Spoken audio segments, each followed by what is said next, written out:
A federal judge issued a temporary restraining order to halt the removal of the Confederate memorial at Arlington National Cemetery that was scheduled to take place this week. The organization Defend Arlington filed a suit that said the removal will desecrate, damage, and likely destroy the memorial, long-standing at ANC as a grave marker, and impede the memorial's eligibility for listing on the National Register of Historic Places. Judge Rossie Alston is waiting to hear more from both parties before he makes a decision about extending the order past Wednesday.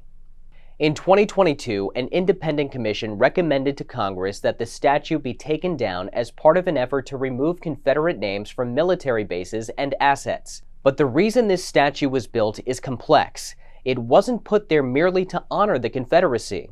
It was erected during Reconstruction in an effort to aid the reconciliation between the North and South.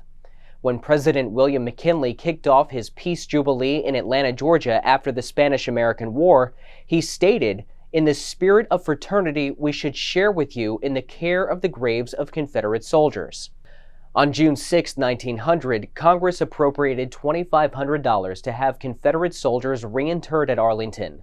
Ultimately, more than 400 Confederate soldiers were buried in Section 16.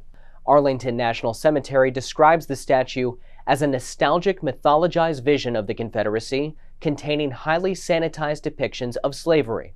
That includes a depiction of an enslaved woman holding the infant child of a white officer and an enslaved man following his owner to war. But Arlington's official historical record also shows the statue and the internment of Confederate soldiers was intended to show the South that America was one nation.